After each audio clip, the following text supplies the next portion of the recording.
gabi sa inyong lahat mga katribo at nandito na naman tayo sa pinakabagong episode ng The Athletes Tribune para makapagkwentuhan at kulitan kasama ang inyong mga paboritong sports heroes and fans. Ayan, so ako po si Nikki Viola. I am your host for tonight.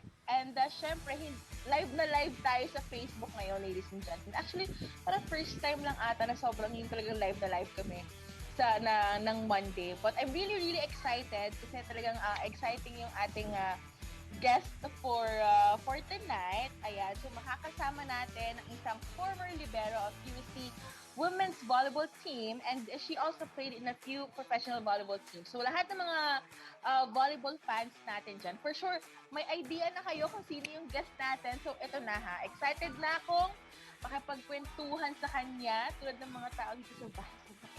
Sila ngayon, di ba? Ayan, so, eto, wag na tayo magpaligoy-ligoy pa. Please welcome Rica Rivera. Hi, Rica. Hi. Anyo. Baka madala natin yung usapan natin na off-cam. Anyway, pag-usapan natin yan mamaya. But anyway, ayan, welcome to the Athletes Tribune, Rica. It is, we're so excited na tinanggap mo, pinaunlakan mo yung aming imbitasyon sa'yo. Alam kong sobrang busy ka. So, kamusta? Kamusta naman yung life natin ngayon? So far, so good naman. We've been recovering with this pandemic lockdown and it's been a struggle for every one of us na hindi madaling lumabas and we're still thinking about na hindi tayo magkasakit na hawaan or something na healthy tayo palagi. And ayun. And so, speaking of, diba nabanggit na parang lagi mong iniisip na dapat healthy tayo. So, during the pandemic, is it hard for you to, to maintain being healthy? Actually, the first lockdown that we had, it was really hard kasi syempre hindi yung routine natin na ginagawa everyday na parang we were gonna go outside walking and then we're gonna do our routines na, training, ganyan. But then when the pandemic hit us, ang hirap kasi hindi natin na-achieve yung daily walks natin. Tapos parang namamagnet na tayo sa bed or parang tatama rin tayo kasi parang we just wanted to watch Netflix or something. Kaya gain weight is real. Totoo, I agree. I totally agree. Nako, talagang parang parang ang hirap mag-adjust kasi biglaan lahat na nangyari, di ba? Biglang okay, akala na natin 2 weeks lang or like, let's say, a month lang yung lockdown, di ba? I think ganun din yung naisip ko, but 2 years. 2 years yun, kaya parang hindi talaga medyo unexpected talaga yung nangyari. But, of course, the important thing is we're still here and we are still healthy and safe. Yes. So, I think yun yung isa sa mga, things that we should always be grateful for every day. Ayan, so ngayon, career-wise, kamusta naman? Ano bang pinagkakaabalahan mo ngayon? As of now, I'm very busy with my career. It's about I'm with the fitness industry. I've been coaching a lot of people to become healthy. Of course, those are one of my advocacies in life to help people become healthier and to have a longer and healthy life. Ayun. Ayan, okay. So, kung kailangan namin ng coach, tatawagan ka na. Yes. I'm always on the go. Ayan, so, di ba, you're currently in Cebu right now, di ba? Yes. Tama na. So, since you're coaching, is it, like personal, na rin? And, or still, may mga kino-coach ka pa rin online? Kasi syempre, baka may mga tao dito sa Manila na marinig nila na, nag-coach ngayon si Rica, parang gusto ko magpa-coach sa kanya. I think I haven't done it yet, yung pag-coach ng online, kasi struggle siya, and also my schedule is very tight. Most of the time, I'm with my clients, and when I get home, mas gusto ko na lang mag-chill. So parang, kung 5 p.m. ako matatapos, kung mag-accommodate ako ng clients, I think hindi ako magkakaroon ng time for myself. Oh yeah, true. Well, But I'm open. Siguro soon, no? Pero yeah, very important yung you have your time for yourself, diba? Especially after work. Since tight pala ang mo, what's your regular schedule like ngayon? Office hours from 8 a.m. to 5 p.m. Sometimes nag-extend ako for my clients. Wala, para sa kanila lang din. ikaw naman, at least busy. Being busy is really good, diba? Especially ngayong pandemic, it's a blessing to That's true. actually be very, very productive. Okay, so for sure, itong mga volleyball fans, itong mga viewers natin dito sa Athletes Tribune are asking kung paano mo na ma-manage yung time mo with with your career. Of course, you're thriving in the fitness industry, and then your relationships with your family, social life mo with friends, or even if you have special someone, and at the same time, syempre, like what you've said, I feel like very important din sa'yo yung me time. So, how do you manage all of that? Kasamahan mo pa ng, of course, syempre, nasa puso mo pa rin yung pagiging, atleta, di ba? Sa'yo pa rin yan. So, paano mo na babalanse lahat? Kasi medyo mahirap siya in this pandemic, di ba? I guess being a student athlete for entire life, naging advantage siya for me because yung time management, hindi siya biro eh. So when it comes to my social life with my loved ones, my friends, my family, I put them first. Especially this pandemic, it was really blessing in disguise na I had like a 2-year break from volleyball. I really had my own time for myself, for my family also, na naging nandyan ako sa kanila para asikasuhin sila because my entire college life, I was in Manila lang and I wasn't able, I can't control my time na kailangan makakabalik ako agad ng Cebu. But then it was a sacrifice for me na wala ako sa family ko. Even some Christmas vacations, I wasn't with my family. So I think I'm really doing well with my social life. At least, I think isa yun sa mga, I'm not saying na syempre nangyari sa atin is a blessing, but there are, positive things naman that happened. And one of that is you get to spend with the people na hindi mo talaga nakakasama. And also reconnecting with people na hindi ko nakakausap before and now we're doing well. Tapos parang mas nakilala namin isa't isa and parang na-discover ko pa yung sarili ko na without volleyball. Well, true. At least, diba, parang ang daming naging mabuting dulot nung nangyari. And it will actually turn you into a better person, diba? Ayan. Kasi, yung growth, yung character development was there. Siyempre, hindi madali yung mag-isip ka ng yung mentally struggling ka kasi nga you are considering a lot of things na yung health mo, yung buhay mo hindi nakasalalay. Yun. Super true. So, super agree ako dyan. And for sure, lahat ng ating viewers, they agree with what you said then. Ayan. So, ngayon, syempre, ito naman, syempre, medyo usapang lockdown pa rin tayo. Kasi in a way, medyo ganun pa rin naman yung life natin. Hindi pa siya yung totally freedom. Okay, so, during the peak of the lockdown, how did you stay in shape naman when everything was closed? During the peak ng lockdown, I was really trying to stay healthy and avoiding na lumabas-labas kasi nga I'm with my parents and yun nga yung inaalala ko kasi I know to myself that I'm healthy but syempre yung parents ko naman hindi sila katulad kasing young ko na kaya kong labanan yung sakit. Yung siguro yung naging pastime ko nun is talagang mag-workout talaga. Ayun. Buti ka pa, ganun yung naging pastime mo. Ako hindi ganun yung naging pastime ko. Ayan. But sobrang saludo ako din sa mga taong sobrang disiplinado when it comes to working out. Kaya I really love talking to people like you, to athletes like you na talagang very asipag. I mean, it's in you na rin and nai-imbibe ko rin yan. Talagang nai-inspire na rin kasi ako sa inyo. So, malay nyo next time talagang makita nyo na lang workout na rin talaga ako.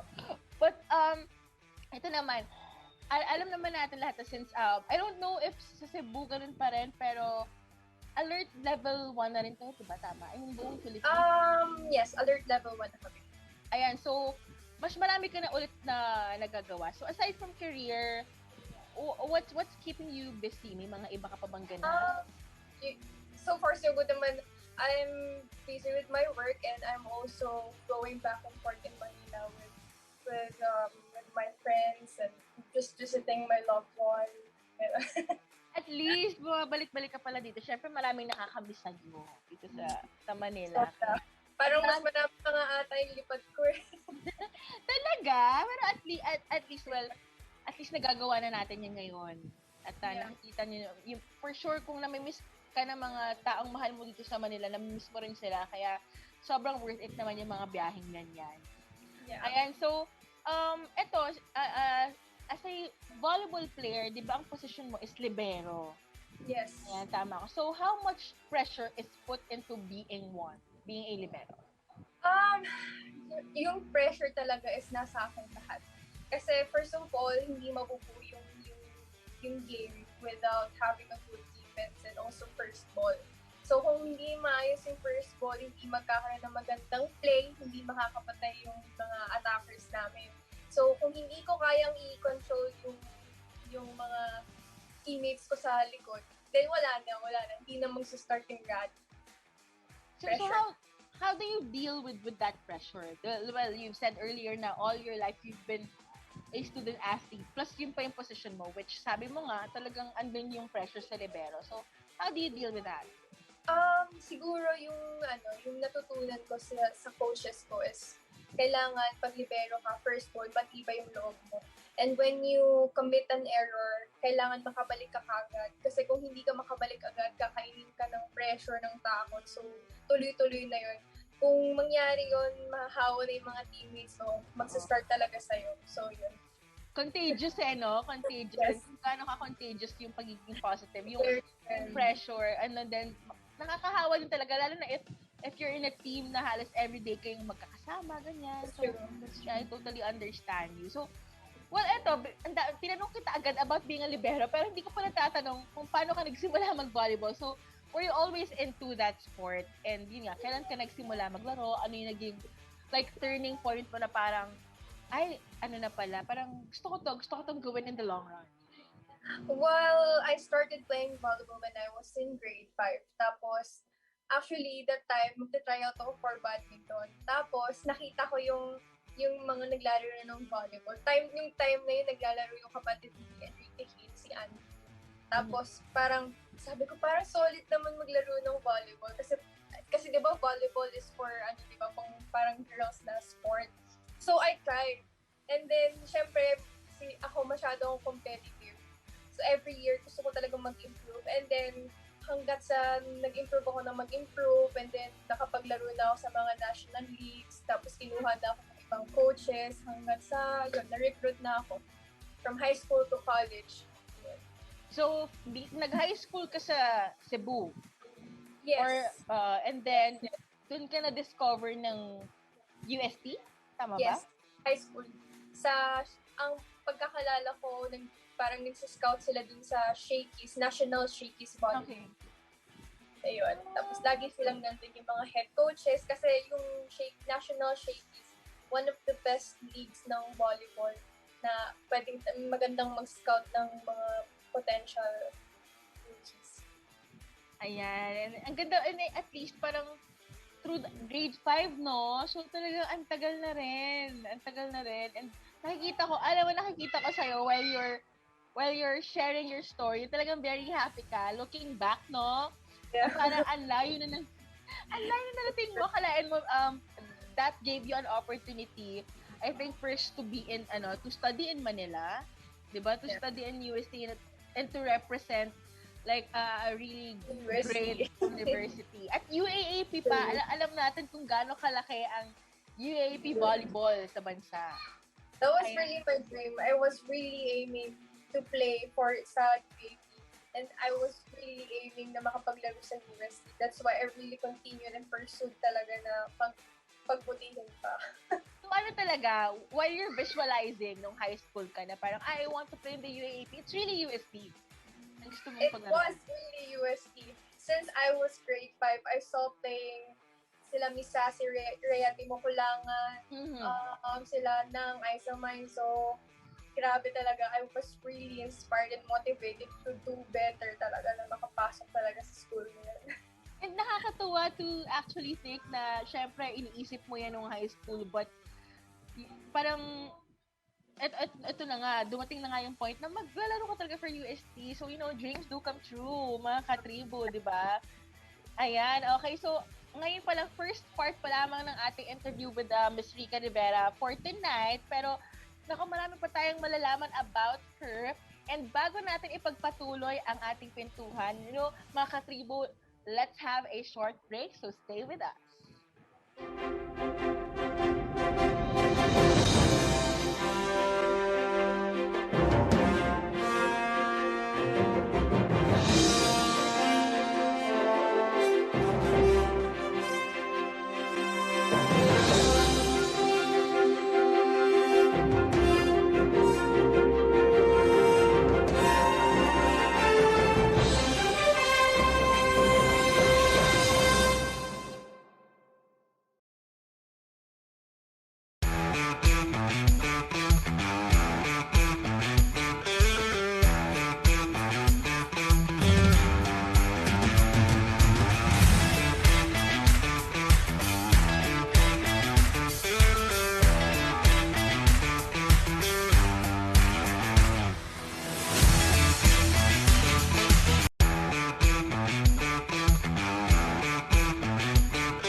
Here on the Athletes Tribune, live on our official Facebook page, YouTube, and tribune.net.ph. At kasama pa rin natin ang ating guest for tonight, Miss Rica Rivera.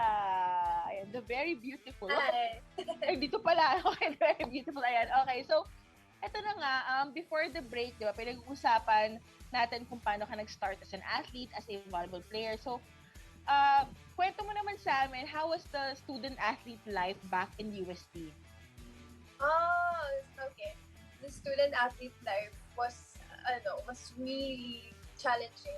Kasi nga, yung training namin is twice a day. Most likely, twice a day. Depende yun sa mood ng coach namin. So, we are dealing with our academics, tapos we have to deal with our social life also kasi parang hindi kami mapag-group. And also, yung pinaka-importante is training namin sa hapon. Sa entire college life ko, roller coaster siya. Nagkaroon ako ng ups and downs. Siguro yung naging downfall ko yung nagkaroon ako ng mga injuries na I had to undergo a lot of rehabilitation kasi yung journey ko talaga ng rehab was sobrang hirap kasi I'm not also dealing with my physical struggle and also I'm dealing with my emotion and mental status eh.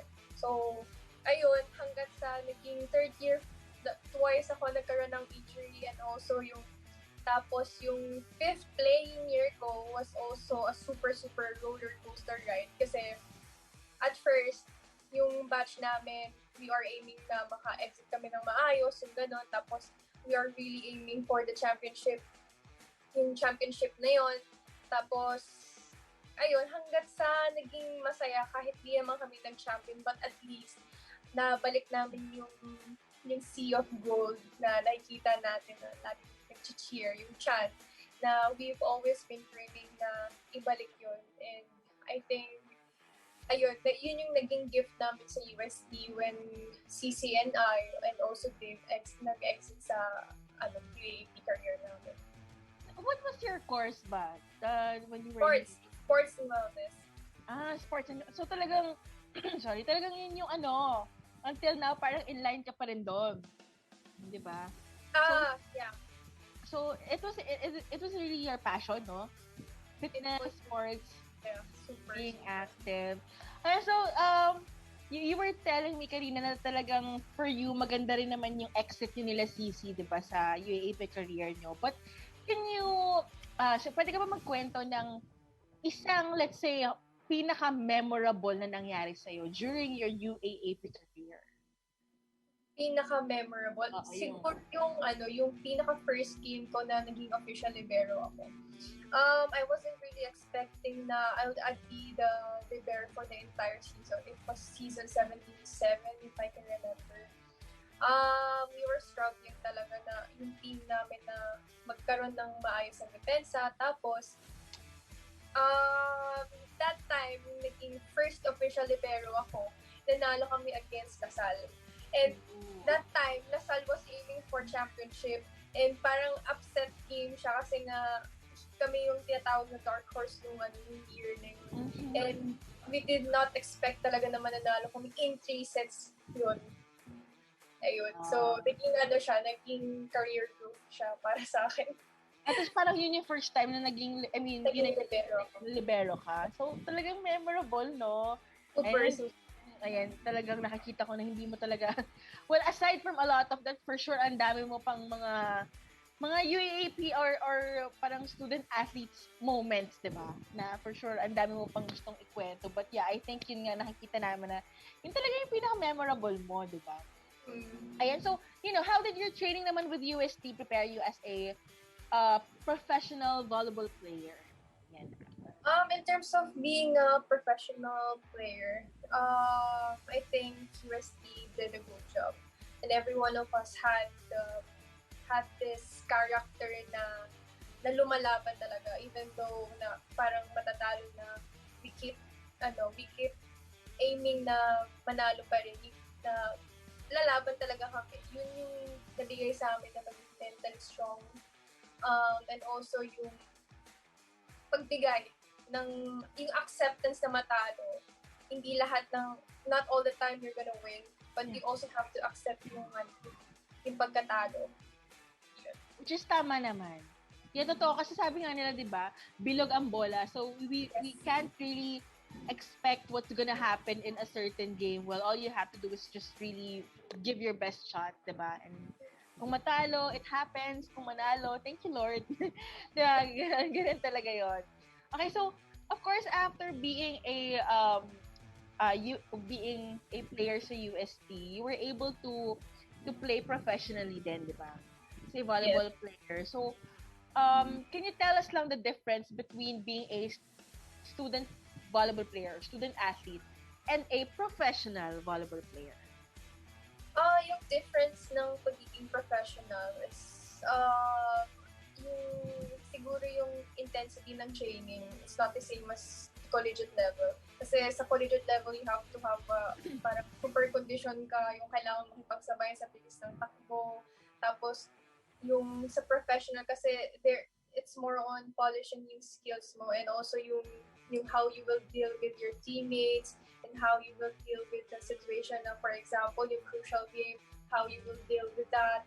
Tapos, kailangan sobrang composed mo and you're doing it professionally kasi sa collegiate level, you are still, parang under sa umbrella ng coaches eh. So, kailangan mo talaga sumunod, wala kang magagawa. Totoo. Pero professional naman, ganun. Kailangan, may mga ideas din, advices from coaches. Pero syempre, professional ka na you know better. Ganun. Okay, so all throughout your professional career naman, you enjoyed it naman, no? Like, iba rin talaga when you play professionally for you? Tama ba? Kasi yung college career ko, every time na matapos yung UAP namin, yung pinakakawalan kami ng coaches namin to play one professional. So, ang ginagawa ng coaches, aalis parang mag-detach kami sa college namin team.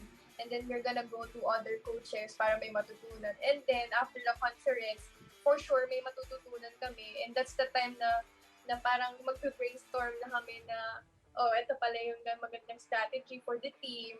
Yun. At least, parang na-apply nyo what you've learned from playing professionally. Then, when you come back for another season, at least, diba? At least maganda yon na parang you contribute something to your team every single time. Ayan, so ito naman, ito for sure lahat ng marami sa mga viewers natin ngayon ang talagang gusto mag-push through yung pagiging volleyball player, pagiging atleta. So, what do you think is the mindset that athletes should have? I think the mindset we should have right now is to kung college is to study hard, um, maging inspired always, and alagaan yung sarili. Kasi investment talaga yung body. Kapag active ka, kailangan mo talagang maayos. Kailangan healthy living ka. Kasi hindi naman natin gusto i-abuse yung sarili natin, and also hindi naman natin gusto magkaroon ng injuries. So the best thing that we can do is alagaan talaga yung sarili. Yun talaga dapat yung mindset. And then also, yung masyadong mainstream ko sabihin ko na do not give up. I guess na yung mindset is parang why did we start and how are we gonna end it? Yung maganda. Ang ganda nun. Parang you have to look back to where how you started, diba? And you have to move forward, how are you gonna end it also. And then take steps to do that. Ang ganda na, no? Tama. Parang iba naman siya. Although, syempre, okay lang naman when you say don't give up, diba? But maganda nun. Parang very specific. At least, mapapa-reflect yung mga viewers natin for tonight about that. So, thank you so much. So, eto naman, kasi since kaka-open lang din ng UAAP season, after 2 years, it's back.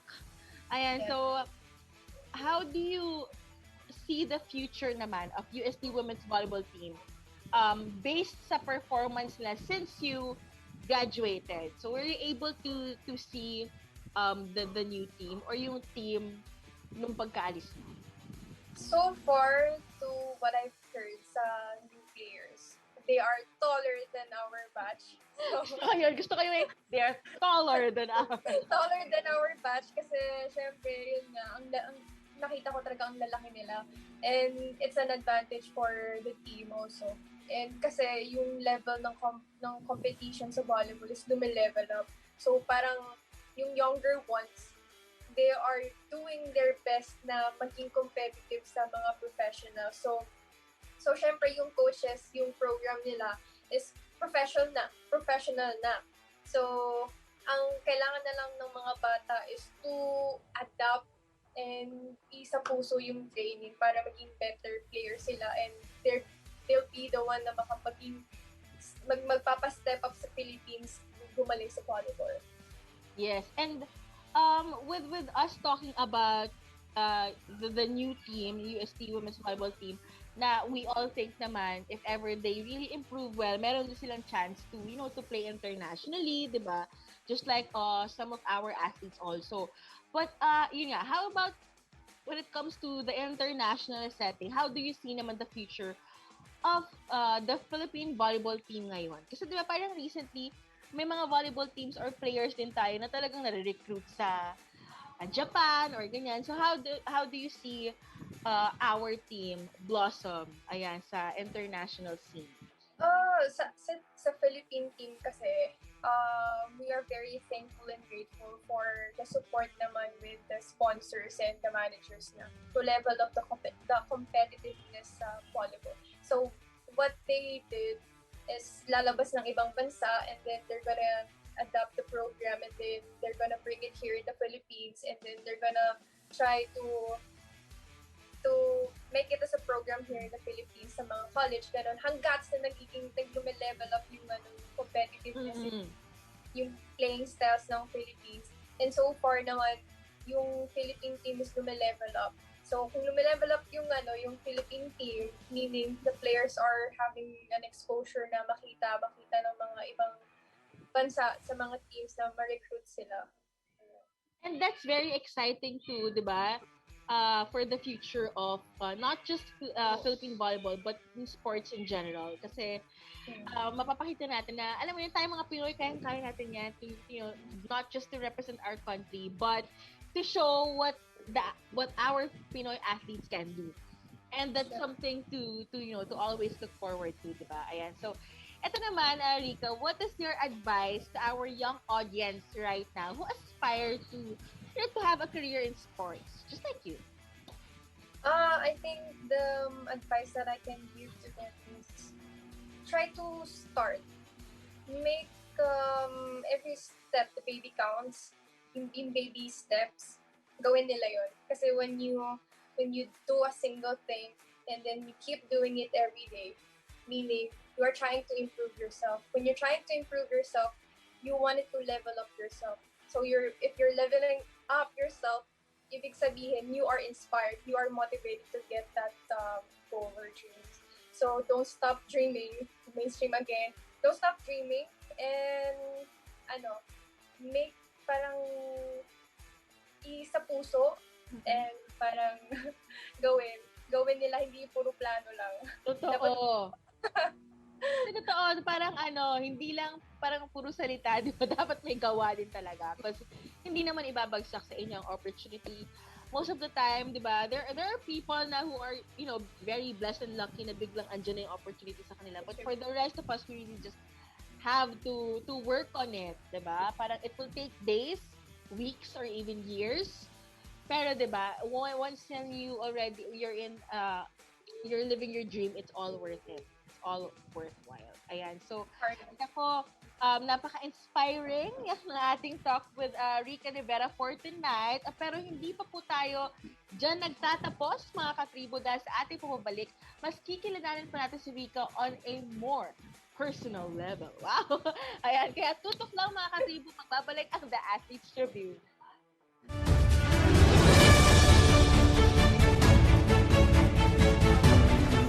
Mahalin natin ang Pilipinas. Lilipad na ang agila, basta tanggong magmamahal sa ating bansa. We shall fly, soar, fight, and win!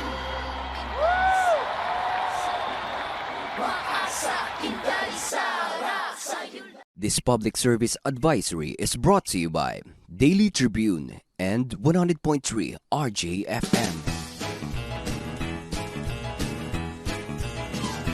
Oh, vaccination, isolation. Gotta keep up with my nutrition. Gotta maintain my body condition. Then I can take my vaccination. What do I choose? What do I take? As long as it is not a fake. AstraZeneca, Moderna, BioNTech, even Sinovac, okay na.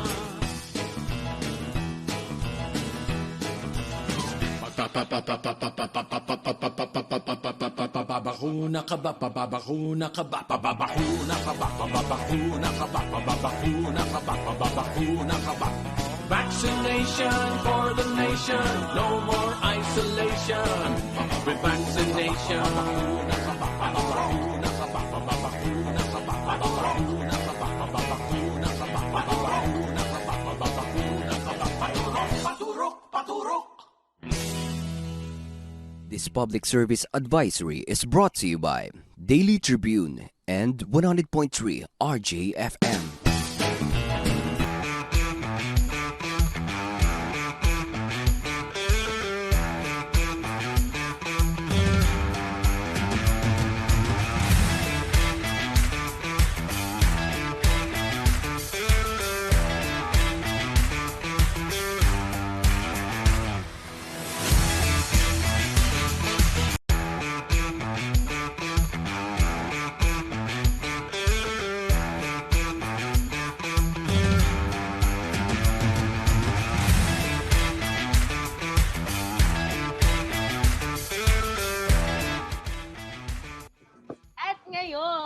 Nagbabalik muli kami dito sa Athletes Tribune with Rica Rivera, ang aming special guest for tonight. At kagaya nga nga sinabi ko kanina bago kami magtapos, ni-raid na namin yung Instagram account niya.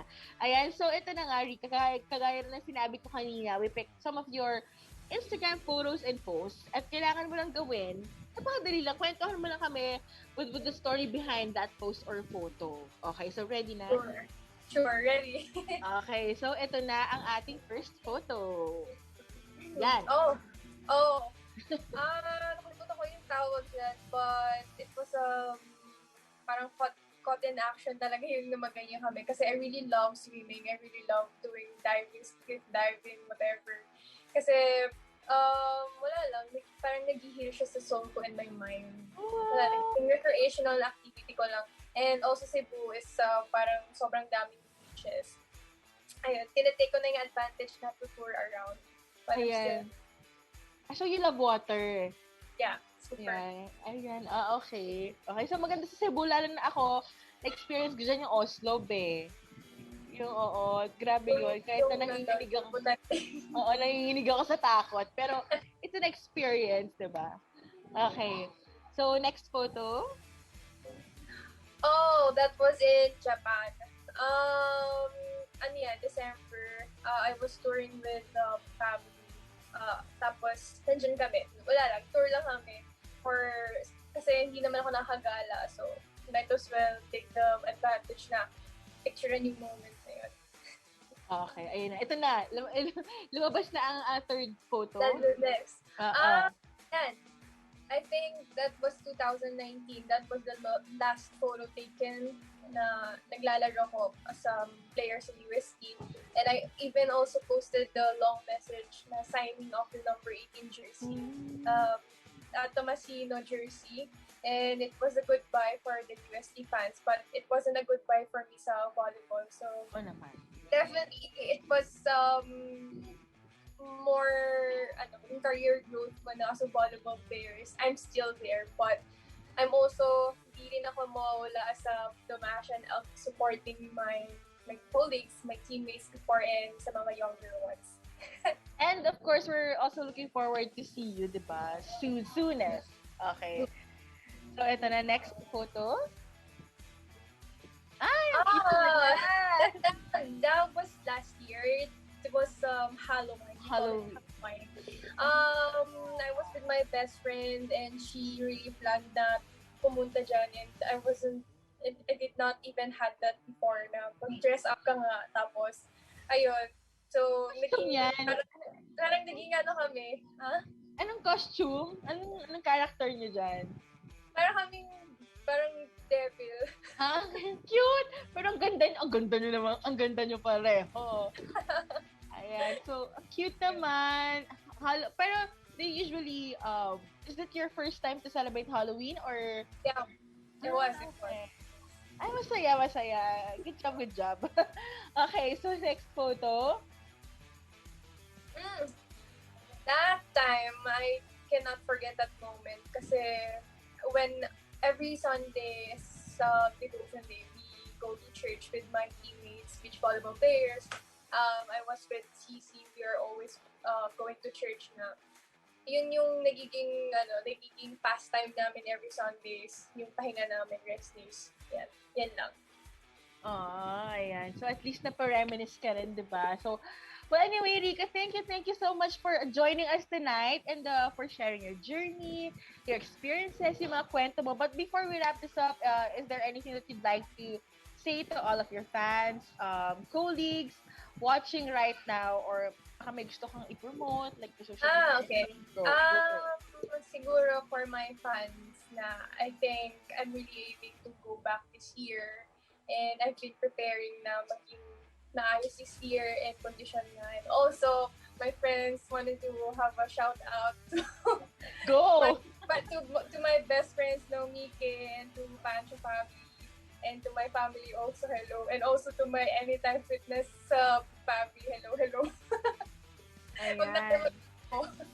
Ayan, na-shout out na ni Rika kayo. So, thank you for watching also the Athletes Tribune, guys. Ayan, so muli maraming salamat, Rika, and sa ating mga katribong laging sumusubaybay. Thank you so much sa amin every Monday night. Thank you. Again, my name is Nikki Viola. At samahan nyo kami sa panibagong episode next week, same time, same day, and Mondays at 7 o'clock p.m. Dito lamang sa The Athletes Tribune. Have a great evening, everyone. Thank you!